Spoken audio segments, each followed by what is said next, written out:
जानिए कहानी डॉक्टर अजय कुमार की, जिन्होंने बिहार में यूरोलॉजी को दी पहचान।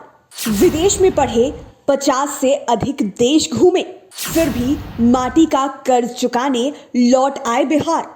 IMA, WMA, USI में बड़े पदों पर रहे, 40 से भी ज्यादा ट्रांसप्लांट किया। अब इन्हें जानती है पूरी दुनिया। जानिए कहानी जिंदगी की गरिमा भारती के साथ। नमस्कार, मैं हूं गरिमा भारती और लाइव सिटीज के खास सेगमेंट कहानी जिंदगी की में आपका बहुत बहुत स्वागत है। आज इस एपिसोड में हम आपको एक ऐसे व्यक्ति से मिलवाने जा रहे हैं जिन्होंने बिहार का नाम एक अलग ही लेवल पर पहुंचा दिया है। इन्होंने उस वक्त विदेश छोड़ा जब बिहार को कोई बहुत अच्छे से जानता भी नहीं था।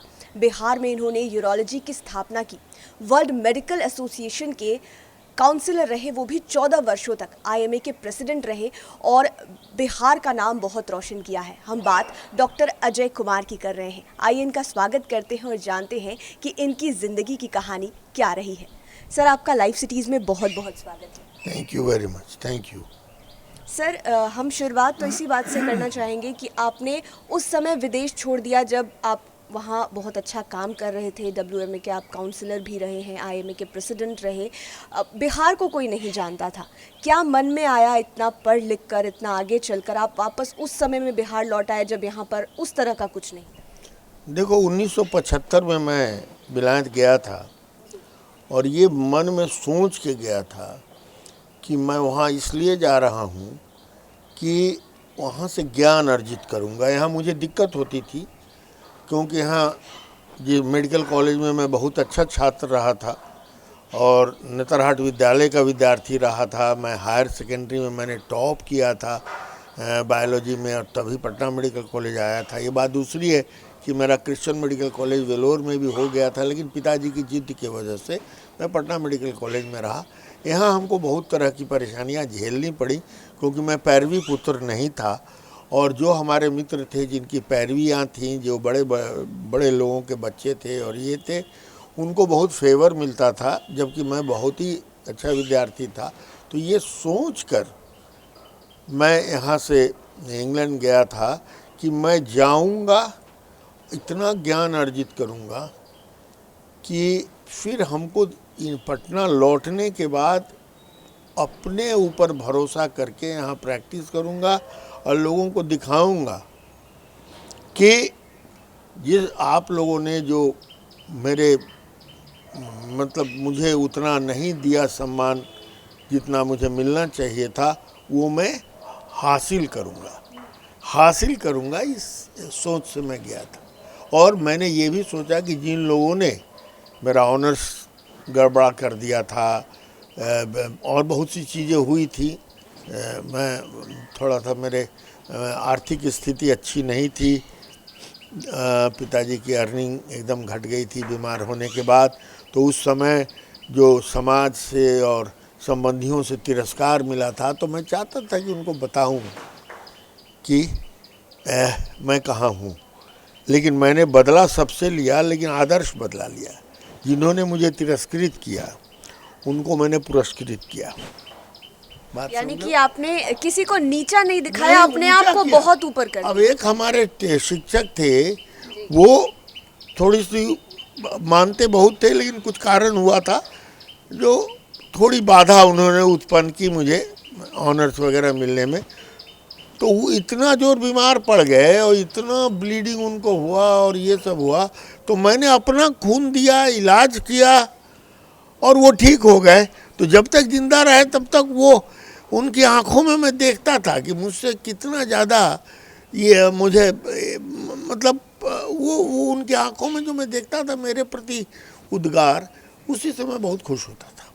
उसी तरह से कुछ समझ नहीं थे। तो फिर बड़े बड़े लोग हमसे, जब मैं ज्ञान अर्जित करके आया, जब इंग्लैंड में मैंने आई स्क्वीज द लेमन ड्राई, लोग कहते हैं कि पूरा ज्ञान जितना लेना था लेके आया, तो यहाँ न मेरा नाम हुआ। धीरे धीरे मैंने काम करना शुरू किया। वही लोग जिन्होंने मुझे तिरस्कार किया था, वो लोग आके हमसे ऑपरेशन कराने लगे, अपने रिलेटिव का ऑपरेशन कराने लगे। सगे संबंधी जो बाद में उनको पहले शर्म आती थी कहने में कि ये मेरे संबंधी हैं, तो अब बड़े ज़ोर ज़ोर से दूर के संबंधी भी कहाँ कहाँ से जोड़ के संबंधी कहने लगे। तो मुझे अच्छा लगता था, मैंने कभी भी ये नहीं कहा कि वो मेरे संबंधी दूर के हैं नज़दीक के, लेकिन अच्छा लगा कि वो लोग करते थे, तो ये बड़ी खुशी हुई। दूसरी चीज़ मुझे था कि मैं यहाँ मेरा कर्ज है माँ का, और ये बहुत आसान है कि आपकी माँ कहीं पर नंगी भूखी है, गुंडे उसको सता रहे हैं, कपड़े अच्छे नहीं है उसके पास, मकान अच्छा नहीं है, तो किसी दूसरे के माँ की गोद में, जो कि बहुत प्रॉस्परस माँ है अमेरिका और इंग्लैंड, उनकी गोद में बैठ के अपनी माँ को रोज़ क्रिटिसाइज़ करे, आलोचना करे। देखती हो एनआरआई मित्र लोग, अरे भाई बिहार का क्या हाल है भैया, तो भी तो बिहारी का है। तो उनकी तरह मैं आलोचना करूं, उससे अच्छा है यदि माँ के लिए मैं वस्त्र ला सकता हूं, उनकी झोपड़ी को थोड़ा बेटर बना सकता हूं, उनको खुश कर सकता हूं, तो ये मेरे लिए बहुत बड़ी खुशी की बात होगी।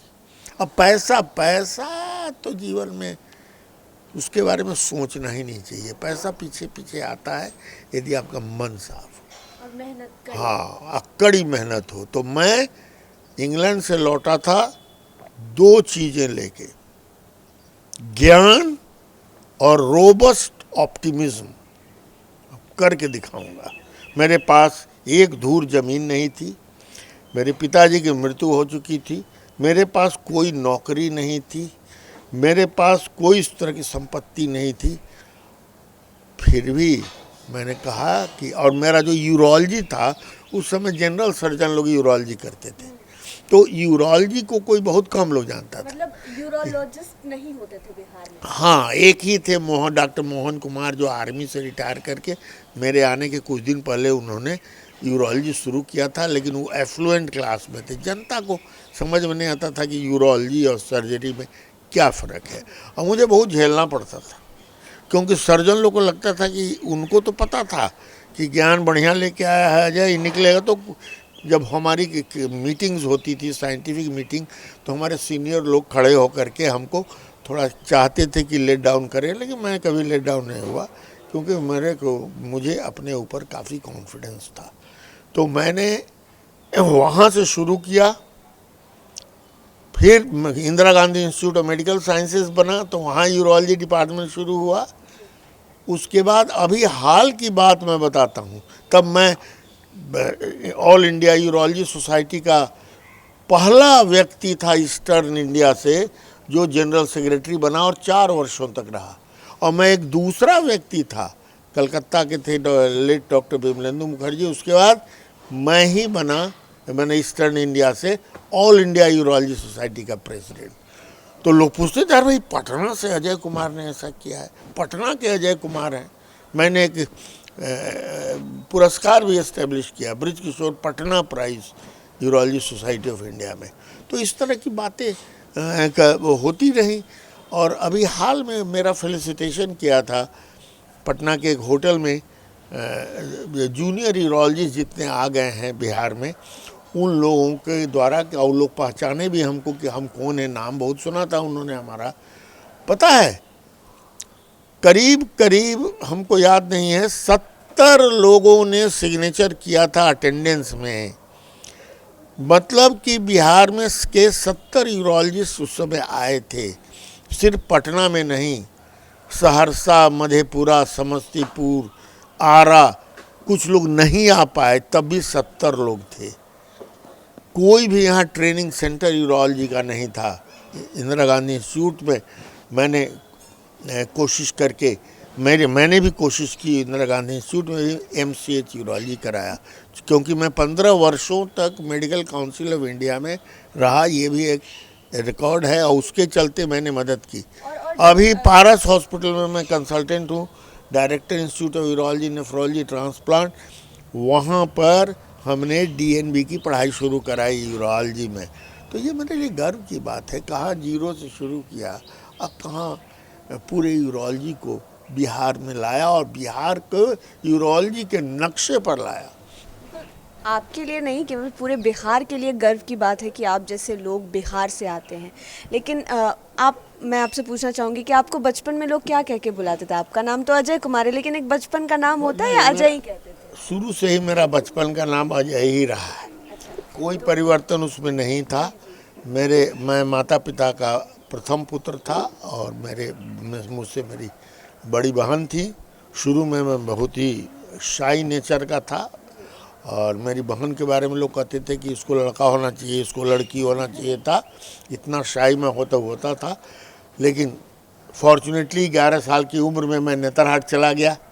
वहाँ मैंने मतलब पूरे बिहार में मेरा चौथा पोजीशन था और नेतरहाट विद्यालय गया। वहाँ से मेरा व्यक्तित्व का विकास बहुत तेज़ी से हुआ। अंकुरित और विकसित जो भी मेरा व्यक्तित्व हुआ नेतरहाट में हुआ। जो मैं चाहता था कर सर्वांगीण विकास हुआ। पढ़ाई की, खेल कूद किया, स्कूल के फुटबॉल टीम में, हॉकी टीम में, एथलेटिक्स में था मैं, सब चीज़ करता था। डिबेटर था मैं, बाकी चीज एक्टिविटीज जितनी स्कूल होती थी करता था। कोई नहीं और मौका वहाँ मिला ना। यदि चाहिए भी या मौका न मिले तो नेतरहाट में मौका मिला अपने को प्रस्फुटित करने का। और वहाँ से शरारतें भी बहुत करता था मैं। शरारत में मेरा नाम एक नंबर था स्कूल जाने के पहले। लेकिन स्कूल आने के बाद सर्वांगीण विकास हुआ। पढ़ाई लिखाई के अलावा जो मैंने बताया, और शरारत में भी जहाँ कुछ शरारत वाला काम होता था तो हमारे प्रिंसिपल थे दर साहब, जीवननाथ दर साहब, कहते थे अजय तुमने फिर किया क्या? तो इस तरह की बात थी। लेकिन मैंने स्कूल पूरे बिहार को रिप्रेजेंट किया था रिपब्लिक डे कंटिंजेंट परेड में दिल्ली में 1965 में। मैं एयर विंग एनसीसी में था। उस समय सर्वपल्ली राधाकृष्णन थे राष्ट्रपति और स्वर्गीय लाल बहादुर शास्त्री उस समय प्राइम मिनिस्टर थे।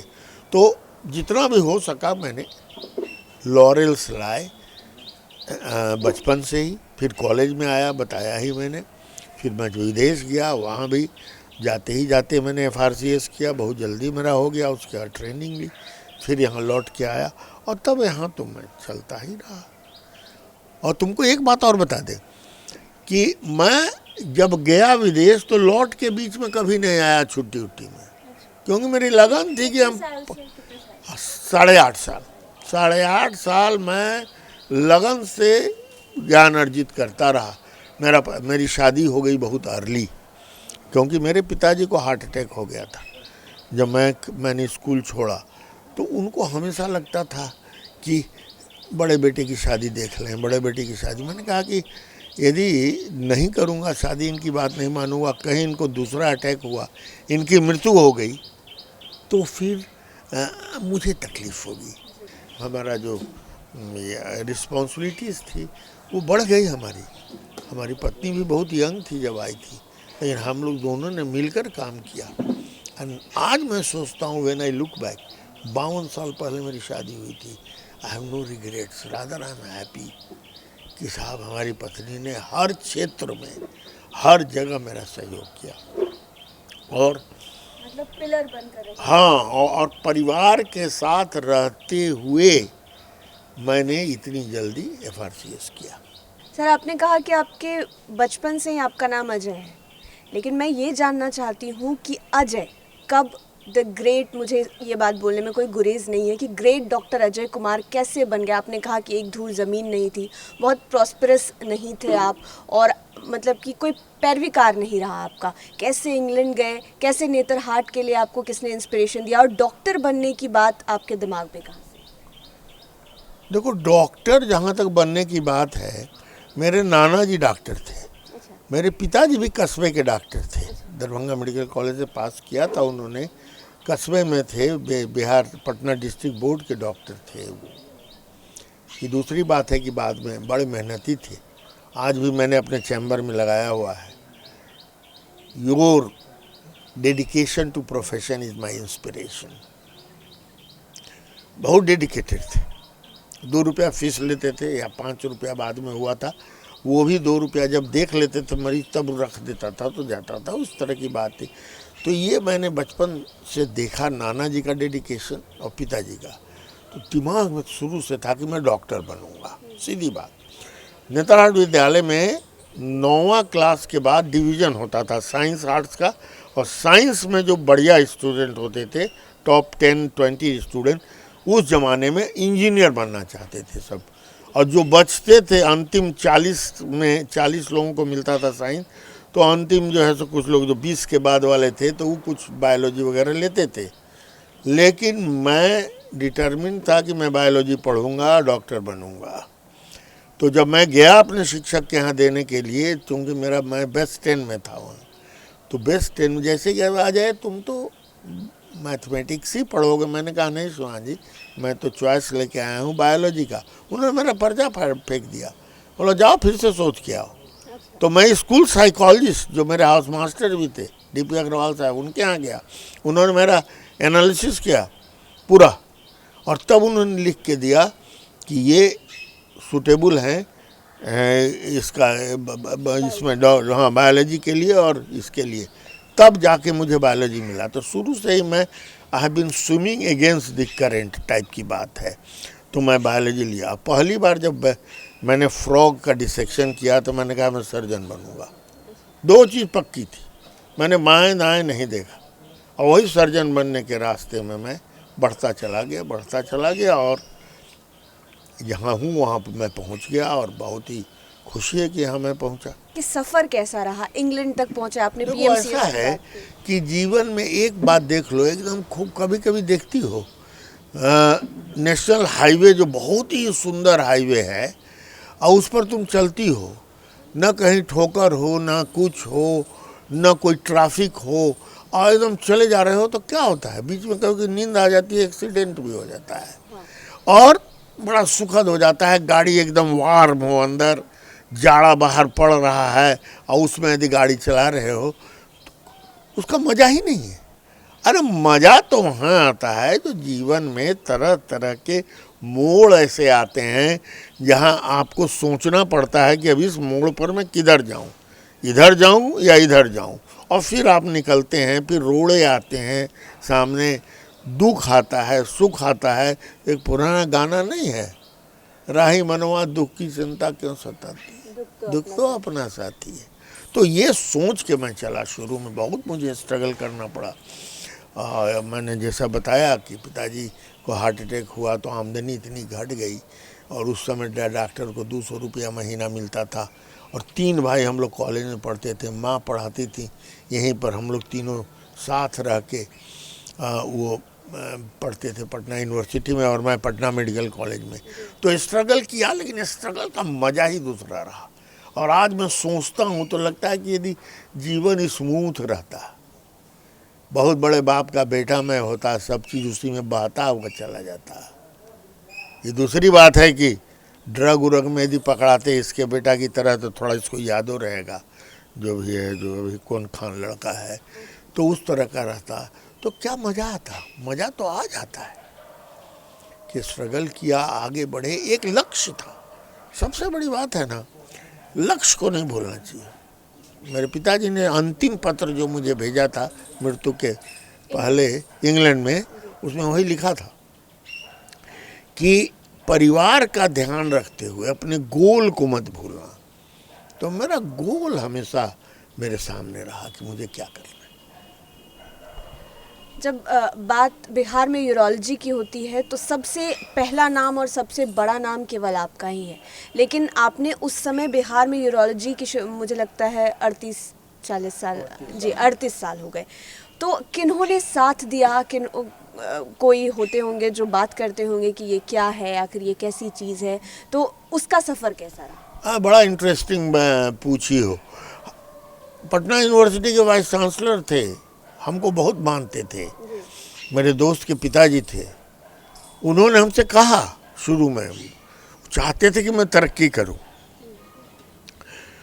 तो एक दिन बड़ा सेंटिमेंटल होकर उनसे पूछा कि अजय, तुम सिर्फ पेशाब वाला इलाज करके ही तुम सरवाइव कर जाओगे?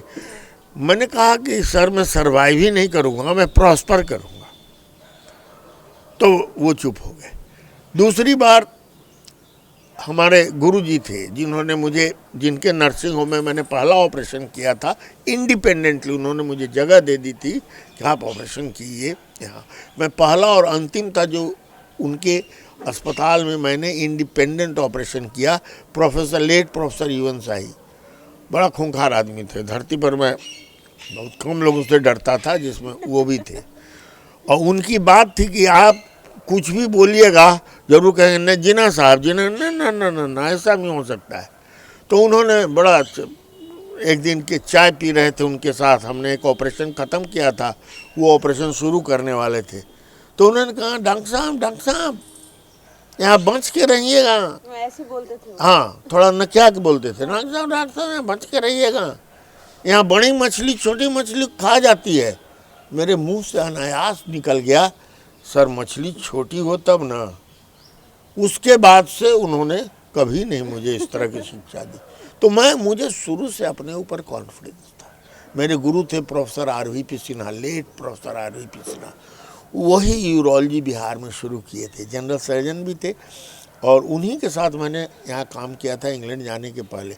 तो उनसे मैं बहुत प्रभावित हुआ था और उनसे इंस्पायर्ड हुआ था कि यूरोलॉजी करना है हमको, और मैं गया। तो वो बहुत ही इंटरेस्टिंग आदमी थे, उतना मल्टी जिसको कहते हैं फैसेटेड पर्सनालिटी बहुत कम मैंने देखा है। लेट प्रोफेसर RVP सिन्हा उतने ही मस्त थे, काम के मामले में सीरियस, लेकिन काम के बाद he was your great friend. तो उनसे बहुत सी चीज़ें मैंने सीखी। इंग्लैंड जब गया तो मेरे गुरु हुए यूरोलॉजी में डॉक्टर WR एलन। उन्होंने हाथ पकड़ के, एक तरह से मैं रजिस्ट्रार उनका था, करीब 4.5 पौने 5 साल तक हाथ पकड़ के उन्होंने हमको यूरोलॉजी सिखाया। और जब मैंने उनको ये बताया, जब मैंने कहा कि I am ready to go back home, तो बोले कि वहाँ जाओगे तो किस मेडिकल कॉलेज में रहोगे। मैंने कहा नहीं, हमको तो नौकरी ही नहीं है। बोला इट इज़ ए शेम, क्योंकि मैं बहुत अच्छा पढ़ाता था वहाँ पर। तो बोले it is a shame that you are not going to college. बोले yes sir, but in life one has to compromise. I am going there to serve my people, I am not going to college. But एक बात दूसरी हुई, बहुत interesting. मैं medical college में तो नहीं रहा कभी, लेकिन fortunately medical council of India में रहने के चलते वहाँ मैं टीचर एलिजिबिलिटी क्वालिफिकेशन कमेटी का मेंबर था कुछ दिनों तक, 3-4 साल तक। तो मैं पूरे देश में कौन टीचर होगा, प्रोफेसर होगा, ये हुआ, उसका एलिजिबिलिटी को तय करता था। तो कम से मुझे मज़ा आया, चलो भाई कॉलेज में प्रोफेसर नहीं हुए तो कम से कम पूरे देश के कॉलेज के टीचर्स का एलिजिबिलिटी का क्वालिफिकेशन, मतलब कि तय करने का मौका मिला कि कौन पढ़ाएगा कौन नहीं पढ़ाएगा। और मेडिकल काउंसिल में रहने के चलते मैं मेडिकल एजुकेशन में रहा। अच्छा, यूरोलॉजी सोसाइटी ऑफ इंडिया में मैं रहा इतने दिनों तक, प्रेसिडेंट बना, तो उसके चलते जगह जगह मुझे पढ़ाने का मौका मिला मेडिकल। इसमें एक बहुत इंटरेस्टिंग बात तुमको बताता हूँ। मैं 2007 में बना IMA का नेशनल प्रेसिडेंट, और पटना में ही कॉन्फ्रेंस हुआ था। और 2008 में मैं बन गया यूरोलॉजी सोसाइटी ऑफ इंडिया का प्रेसिडेंट, उसका पटना ही में कॉन्फ्रेंस हुआ। तो 2008 में मैं गया नीतीश जी के यहाँ, उस समय मुख्यमंत्री थे। तो मैंने कहा कि सर आप ज़रूर आइएगा इनॉग्रेशन में, और मैं इस बार चुना जा रहा हूँ यूरोलॉजी सोसाइटी ऑफ इंडिया का प्रेसिडेंट इलेक्ट। तो नीतीश जी ने कहा अरे आप तो उसके प्रेसिडेंट हैं, ऐसे ही उन्होंने कहा। उनके कहने का मतलब कि आप तो IMA के प्रेसिडेंट हैं जिसके 2 लाख से ऊपर मेंबर हैं, और आप यूरोलॉजी सोसाइटी। तो मैंने कहा कि सर ऐसा है, IMA मेडिको पॉलिटिकल बॉडी है, तो मेडिको पॉलिटिकल बॉडी में मैं टॉप पर पहुँच गया, लेकिन यूरोलॉजी सोसाइटी ऑफ इंडिया एक साइंटिफिक बॉडी है, इसमें 2,000 मेंबर हैं, लेकिन 2,000 साइंटिफिक लोग हैं। जब तक उन्होंने ये मुझ में गुण नहीं देखा कि ये व्यक्ति साइंटिफिकली स्ट्रोंग है, तब तक वो मुझे अध्यक्ष नहीं बनाया, उन्होंने बनाया। इसलिए मुझे आंतरिक खुशी है कि यूरोलॉजी के टॉप पर मैं पहुंच गया बिहार में, हिंदुस्तान में। Sir urology is my life. तो इसलिए मैं पहुंच गया इसके ऊपर, तब नीतीश जी ने तो ये मेरा मतलब अपना हमेशा कंसेप्ट रहा। जी, बात अगर बिहार के संदर्भ में की जाए, अभी हम भी लगातार कहते हैं कि बिहार में अब जवान लोग ज़्यादा नहीं रह गए, लोग माइग्रेट कर जाते हैं, पढ़ते हैं, पढ़ने के लिए जो बाहर जाते हैं वो लौटते नहीं हैं। लेकिन आपने इतना बड़ा काम किया है, आप अभी बता रहे हैं, सब जानते भी हैं, उसके बाद आपने बिहार आना तय कर लिया, और अभी जब आप देखते हैं लोगों को बिहार से दूर जाते हुए, जिन्हें लगता है कि बिहार में कुछ नहीं हो सकता है, उनके लिए आप क्या कहना चाहेंगे, क्या संदेश देंगे? वो बेवकूफ़ हैं, एकदम बेवकूफ़ लोग हैं जो जाते हैं और लौट के नहीं आते हैं। कारण ये है कि मैंने देखा है, मैंने तो विश्व भर में मेडिकल प्रोफेशन को देखा है, हिंदुस्तान में देखा है, जो लोग बाहर जाके वहाँ पड़े रहते हैं इस आशा में कि वहाँ बड़ा पैसा मिलेगा, वहाँ ये होगा। अरे भाई, जंगल में मोर नाचा किसने देखा? नाचिए अपने जंगल में, तब दुनिया देखेगी। आप बिहार से नाम कीजिएगा, और हम ही सिर्फ नहीं हैं, डॉक्टर सीपी ठाकुर हैं, लेट डॉक्टर AK सिन्हा थे, WMA के प्रेसिडेंट बने, सब पटना में ही रह के, और बड़े बड़े डॉक्टर पटना के, और विश्व में के पटल पर डॉक्टर B मुखोपाध्याय, इन लोगों ने विश्व पटल पर, RN सिन्हा संस्थापक हुए प्लास्टिक सर्जरी के, हिंदुस्तान के, वर्ल्ड में नाम हुआ। तो ऐसे ऐसे लोग यहाँ हुए, और यहीं रह के उन्होंने किया। घर में रह के करने की ज़रूरत है, लेकिन थोड़ा सा पथ भ्रमित हमारे यंगस्टर्स हो गए। हम जब आए थे इंग्लैंड, तो उस समय इंग्लैंड से, तो उस समय भी कुछ ऐसी स्थिति बनी, लेकिन मेरे साथ साथ एक बहुत बड़ा ग्रुप आया, आगे पीछे करके हम लोग काफ़ी लोग आए, यूरोलॉजिस्ट आए, न्यूरो सर्जन्स आए, ऑर्थोपेडिक सर्जन्स आए, कार्डियोलॉजिस्ट आए, सब आए, and they are all at the top, they are doing very well. ये बात लोगों के समझ में नहीं आती है। आइए, लोग ज़्यादातर जो रहते हैं बाहर, एक कहानी से ख़त्म करता हूँ, थोड़ा टाइम लगेगा। ये जो बाहर चाह करके अब झूठ मूठ का 8 घंटा गाड़िए में टवाते हैं, ये अस्पताल ईस्ट दिल्ली में, और वो अस्पताल वेस्ट दिल्ली में, और वो नॉर्थ दिल्ली में, वो साउथ दिल्ली में, ऐसे ही घूमते रहते हैं। ऐसे ही बम्बई कलकत्ता में भी है। तो उन लोग के लिए कहानी है कि गांव में 2 गधा रहता था, और दोनों गधा बहुत मस्त था, कोई दिक्कत नहीं थी। एक बार पटना में रैली हुई, तो सब को ला रहे थे, तो गधों को ले आए, दोनों को लोग ट्रक पर बिठा के। तो एक गधा थोड़ा सा ज़्यादा ही एम्बिशियस था, पहलका तो गांधी मैदान के अंदर रह गया, दूसर का गधा जो है तो घूमने लगा। हार्डिंग पार्क के नज़दीक एक सर्कस आया हुआ था, तो सर्कस में गया तो देखा यहाँ तो बड़ा मज़ेदार है, अंदर प्रैक्टिस चल रहा था। तो देखा कि अरे वहाँ तो गधा घोड़ा सब पूरा चकमक चकमक लाइट है, और कभी 2 पैर पर खड़ा होता, कभी 1 पैर पर, और मार लाइट, और एक से खूबसूरत लड़की उसके चारों ओर डांस कर रही है। कहा यार, यहाँ तो प्रोस्पेक्ट बहुत तड़ागड़ा है। तो वो पता किया तो मालूम वहाँ यहाँ वैकेंसी है, वो रह गया। दूसरा गधा बेचारा खोजता रहा दोस्त को, कहाँ चला गया, कहाँ चला गया, चिंता में चला गया घर। 1 साल के बाद महारैली हुई पटना में, फिर पहले होता था ना महारैली, तो रैली के बाद महारैली हुई, उसके बाद तो रैली का महाकुंभ हुआ, वो सब लालू जी करते ही थे, पता होगा। तो और महारैली में पहुंच गया फिर, कि इसलिए नहीं आया कि उसको इंटरेस्ट था, वो था कि दोस्तों को खोजेंगे, कहीं भुला तो नहीं गया। तो दोबारा आया, तो रैली से, महारैली से निकल के घूमने लगा। हार्डिंग पार्क में वही सर्कस लगा हुआ था, हमेशा हार्डिंग पार्क में सर्कस रहा। तो वहाँ घूमने लगा, घूमते घूमते देखता है कि अरे वो बड़ा मरियल सा गधा बैठा हुआ है, एकदम दुबला पतला मरियल सा गधा बैठा हुआ है। ध्यान उस पर नहीं दिया, इधर उधर घूम रहा था।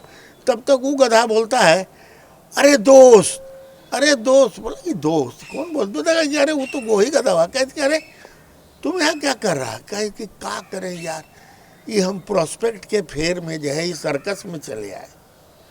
अब ये जो सर्कस वाला जो है सो एक के शाम खाना देता है, दिन भर कोड़ा मारता है, कभी 1 पैर पर खड़ा करता है, कभी 2 पैर पर खड़ा करता है, कभी कुछ करता है। यार बहुत कष्ट में है, बिजली का छड़ी चलाता है। तो बोला अरे अभी मौका है, गांव से आया हुआ है ट्रक, भाग चलो। हम लोग आनंद से गांव में रहेंगे। बोला नहीं यार, अभी भी एक बाकी है ये मौका। बोला कि अब का बाकी है, जो तो हालत हो गई ना, मौका बाकी है। बोला क्या? जानते हो कि नहीं, वो रस्सी पर सर्कस के मालिक की लड़की रोज क्या कहते हैं, वो बांस लेकर के चलती है। तो मलिकवा हमेशा प्रैक्टिस में, तो मलिकवा हमेशा कहता है जो गिरी तो इसी गधा से ब्याह कर देंगे। अब यार कहियो तो गिरेगी।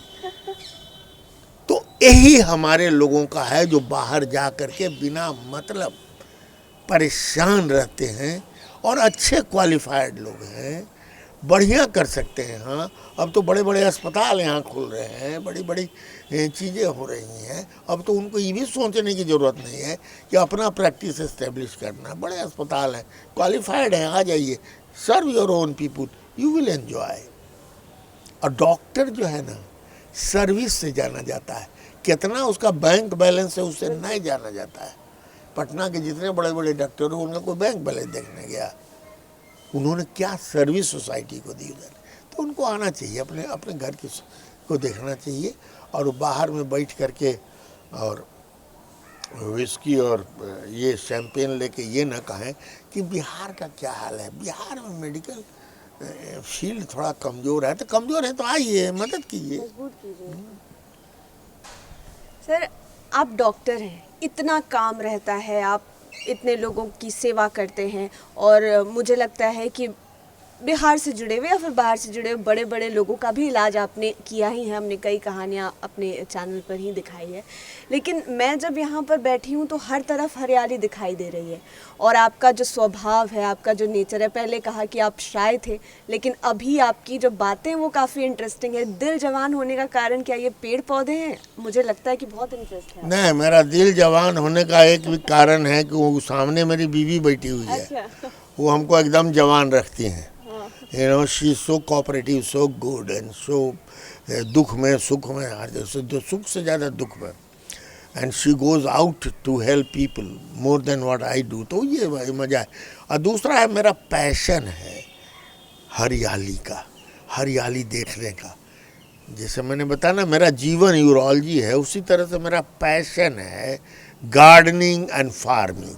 तो ये जो तुम देख रही हो चारों ओर, ये मेरी गार्डनिंग है।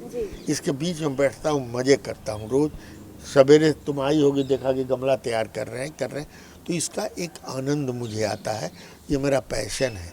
और इसके थ्रू मैं, लोग कहते हैं ना, एक पेड़ लगावेगा सब, कौन कहते हैं जी, वन दिवस के दिन ऐसे, अब 5 आदमी फ़ोटो खिंचावेगा। आज तक मैंने फ़ोटो नहीं खिंचाया, लेकिन मैंने अपने फार्म पर 3650 पेड़ करीब करीब अभी तक लगाए हैं। 3650 मेरे 2 फार्म हैं वहाँ, और यहाँ तो तुम देख ही रही हो।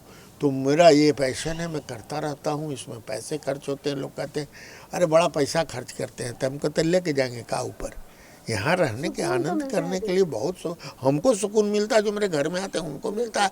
लोगों को प्रेरणा मिलती है कि पेड़ लगाना चाहिए, पौधे लगाने चाहिए। मैं I always believe in giving examples then preaching. परोपदेशे वेलायाम सर्वे शिष्टा भवन्ति वै विस्मरन्ति वै शिष्टत्वं स्वकार्ये समुपस्थिते। दूसरे को तो सब कोई भाषण दे देता है, लेकिन अपना जब आता है तो सब भुला जाता है लोग। अब मेरा ठीक उल्टा है, example is better than preaching. दिखा देते हैं कि देखो हमने किया। आज कोई कहे अरे डॉक्टर साहब बोलते हैं आप खेती के बारे में, चलिए मेरे घर में चावल, गेहूँ, दाल, चना, सरसों, सब्जियां, मतलब तेल, सब्जियां खरीदी नहीं जाती हैं बाहर से, सब मेरे फार्म से ऑर्गेनिक आती हैं और हम खाते हैं। ये पिछले 5 वर्षों से ये मैंने क्रिएट किया है। I like creating, creation. Creative आदमी हमेशा ही कंट्रीब्यूटरी होता है। जो रचनात्मक व्यक्तित्व होता है ना, 2 चीज़ उसमें नहीं होगा। वो फालतू के समय नहीं, निगेटिविटी उसमें नहीं रहेगी, फालतू का समय उसको नहीं मिलेगा, फालतू का काम नहीं करेगा, और हर समय प्रोडक्टिव है। हाँ, क्रिएटिव आदमी, रचनात्मक व्यक्ति हमेशा रहेगा। तो मैंने हमेशा रचनात्मक ये किया। और आजकल मैं ज़्यादा समय देता हूँ क्योंकि हर चीज़ में अपनी ऊंचाइयाँ जहाँ तक पहुँचनी थी मैं पहुँच गया। Water has found its own level. तो मैंने अपने चैम्बर में भी एक लगाया हुआ है कि yesterday I was clever, I wanted to change the world, today I am wise, I am changing myself. तो अब मैं अपने आप में पहले मैं सेंट्रीफ्यूगल फोर्स था, बाहर बाहर दुनिया घूमा, 50 से ज़्यादा देश घूम चुका हूँ, सब जगह घूमा। अब मैं जिसको कहते हैं ना ऊर्ध्वगामी से अंतर्गामी हो गया हूँ। अब अपने खुशी के लिए करता हूँ। खुशी मेरा प्रोफेशन में है जो मैं कर रहा हूँ। ट्रांसप्लांट 43 ट्रांसप्लांट हमने हमारे छत्र छाया में हुआ, यही पारस हॉस्पिटल में। फिर इस महीने में 3 ट्रांसप्लांट करने जा रहे हैं। तो अब तक के किडनी करियर में सर ट्रांसप्लांट कितना ट्रांसप्लांट हो गया? बताया, 43 ट्रांसप्लांट, हाँ, और 3 अभी करने जा रहे हैं किडनी ट्रांसप्लांट। तो प्रोफेशन करता हूँ जो मेरा जीवन है, पैशन जो है उसको एंजॉय करता हूँ। फालतू चीज़ों करने की ज़रूरत नहीं है। दुनिया बदलने की कोशिश की थी कभी हमने, और ये भी कोशिश की थी कि मैं राजनीति में आऊँ 2009 और 2014 में। 2014 में तो नरेंद्र मोदी जी ने खुद बुलाया था अहमदाबाद मुझे, और आधे घंटे बात करने के बाद उन्होंने आश्वस्त किया था कि आप इस बार आएंगे। लेकिन कुछ ऐसा हुआ, लोकल पॉलिटिक्स वाले लोग जो हमारे मित्र बंधु हैं, अभी जितने लोग टॉप ऑफ दी लाइन में बिहार के पॉलिटिक्स में हैं, मैक्सिमम हमारे कंटेम्प्रेरी रहे हैं। तो वो लोग सब जानते हैं कि अजय कुमार क्या है, तो उनको हड़बड़ी बहुत रहती है। अंदर से इच्छा है सर? ना, अब कोई इच्छा नहीं है, बता दिया ना। नाउ आई एम 2014 के बाद मेरी इच्छा, उस समय जब खुद होने वाले प्रधानमंत्री ने आके मुझे कह दिया कि जाके तैयारी कीजिए, और तब हमारे बिहार के जितने मेरे चंगू मंगू पॉलिटिशियंस हैं, अच्छा, और यहाँ जातीयता की बात है तो मेरी जाति के हों या न जाति के हों, कोई नहीं चाहता था कि मैं अंदर घुसूँ। मुझे अभी भी याद है कि नीतीश कुमार जी ने भाषण दिया था जब यहाँ यूरोलॉजी सोसाइटी ऑफ इंडिया का कॉन्फ्रेंस हो रहा था इसके मेमोरियल हॉल में। तो उसका उद्घाटन देने आए थे, तो उन्होंने यही कहा कि डॉक्टर अजय कुमार तो आप लोगों के प्रोफेशन के बहुत बड़े नेता हैं, लेकिन एक बात बता दूं, जिस दिन ये मैंने तय कर लेंगे कि हमारी तरफ आए तो हमारे यहाँ खलबली मच जाएगी। और ये टाइम्स ऑफ इंडिया ने टॉप फ्रंट पेज पे ब्लॉक करके दिया था, मैंने ब्लॉक बना के ये न्यूज़ दिया था। तो सच में खलबली मच जाती है जब लोग सुनता था। क्योंकि छोड़ दो यार ये लोग का खलबली, मैं चाहता था कि लोगों को बताऊं कि जनप्रतिनिधि जैसे हर जगह में सक्सेसफुल रहा, तो मैं ये बताऊं कि जनप्रतिनिधि कैसे काम करके और जनता की किस तरह मदद करता है। तो अब मैं क्या करता हूँ पता है तुमको, गांव में मेरा बगल में नौबतपुर और बीटा के नज़दीक हमारा फार्म है। अब वहाँ के लोगों को मैं प्रेरित करता हूँ जितना भी कर सकता हूँ। You can change the world but what ever little you can do. तो एरिया के लोग देखते हैं कि डॉक्टर साहब कैसे खेती कर रहे हैं, इसमें क्या कर रहे हैं। अब तुमको नया मेरा एक शौक हुआ, पटना में बहुत कूड़ा होता है, इतना कूड़ा होता है कि अनमैनेजेबल होता है। मैंने कहा अरे, तो मैंने देखना शुरू किया तो देखा कि अरे फूड वेस्ट से तो आप इतना बढ़िया खाद बना सकते हैं, कंपोस्ट कुछ कहने लायक नहीं है। तो हमने कहा जरा देखते हैं। तो मैंने एक मशीन पसंद की जो 100 केजी पर डे उसमें फूड वेस्ट डालिए, होटल का फूड वेस्ट, अपना फूड वेस्ट, नहीं तो वो जो जूस निकालता है वो सब का वेस्ट सब, और सब बाकी जितना है गार्डन का जितना वेस्ट है सब 100 केजी डालते हैं और करीब 15 केजी खाद निकल जाता है 24 घंटे के बाद। वो मशीन मैंने डाली है पीछे अपने घर के, और उसी मशीन के खाद से हमने अभी 2 बीघे में चिप्सोना 2 आलू बोया है। अच्छा, वही खाद दे करके उसके साथ वर्मी भी यूज़ करता हूँ और वर्मी भी खुद बनाता हूँ, वो मेरे फार्म में बनता है। तो ये सब मैं आनंद ले रहा हूँ। मैंने लोगों ने पूछा ये 100 केजी वाला अकेले का, हमने कहा कि ये दिखाने के लिए सरकार को मैंने किया है कि आप ये 100 केजी वाला आप 400 केजी वाला खरीदिए, हर वार्ड में इसको डालिए पटना के, ताकि और फूड सेपरेट बने, फूड वेस्ट को सेपरेट करके इसमें डलवाइए। कि अब ज़्यादा समय नहीं इसलिए नहीं बताऊंगा, इसका मेरे पास पूरा प्रोजेक्ट है। तो कॉरपोरेशन की गंदगी की समस्या ख़त्म होगी, लोगों को खाद बहुत कम दाम में मिल जाएगा, लोगों को एम्प्लॉयमेंट मिलेगा, और इससे ज़्यादा क्या चाहिए। तो ये सब चीज़ें मैं करता रहता हूँ। और फिर वही बात है, भाषण नहीं देता हूँ कि देखिए नीतीश जी ये एगो मशीन आया है, ऐसा करवाइए। नीतीश जी के आदमी आवे और देखें कि ये मैं कर रहा हूँ कई महीनों से और कितना खाद निकलता है, वो लोग भी करें। अब अच्छा, आप पूछोगी कि आप क्यों नहीं जाके बताते हैं। मैं नहीं बताता, इसलिए नहीं बताता कि कोई बढ़िया पंडित से पतरा दिखाना हो तो आपके घर आके देखेगा उस तरह से कि आपके चारों चक्कर मारेगा कि हुजूर आपका पतरा देख लें, हुजूर पतरा। अरे बनारस का पंडित, मिथिला का पंडित घर जाया जाता है या उसको गाड़ी से भेज के बुलाया जाता है आदर पूर्वक। हाँ हमें बताइए, तो यहाँ ये सब काम नहीं है। यहाँ चमचों का बाजार है, माएँ दाएँ घूमते रहेगा, वो कुछ बोलते रहेगा, काम निकालते रहेगा, मस्त रहेगा। तो उसमें तो हम लोग जाते नहीं। हमको बुलाइएगा, सब चीज़ बता देंगे, नहीं बुलाइएगा नहीं बताएंगे।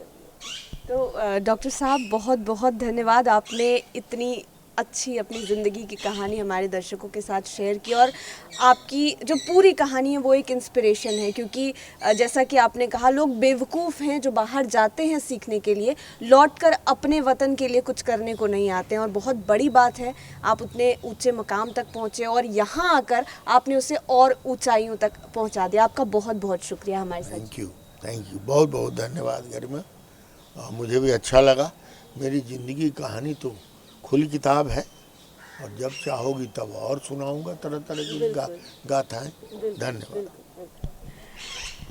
तो आपने डॉक्टर अजय कुमार की ज़िंदगी की कहानी जानी, किस तरह से इन्होंने शुरुआत की अपनी पढ़ाई लिखाई की और फिर यूरोलॉजी की स्थापना इन्होंने बिहार में की। अब यूरोलॉजी माने डॉक्टर अजय कुमार हो गया है। तो आप बिल्कुल, मुझे लगता है कि इंस्पायर हुए होंगे और इन्होंने जो बातें बताई वो काफ़ी ग्रहण करने वाली बात है कि अगर आप बाहर जाते हैं तो अपने वतन के लिए काम करने को ज़रूर लौटे। आपको लगेगा कि हाँ कुछ नहीं है, लेकिन जब आप काम करना शुरू करते हैं तो आप बहुत कुछ अपने लोगों को दे पाते हैं और ये बहुत बड़ी बात होती है। कहानी ज़िंदगी की इस एपिसोड में फ़िलहाल इतना ही। मिलते हैं अगले सप्ताह। हमारे साथ बने रहें, चैनल को सब्सक्राइब करें, वीडियो फेसबुक पर देख रहे हैं तो पेज को लाइक करें, साथ ही साथ हमें ट्विटर पर ज़रूर फॉलो करें। धन्यवाद।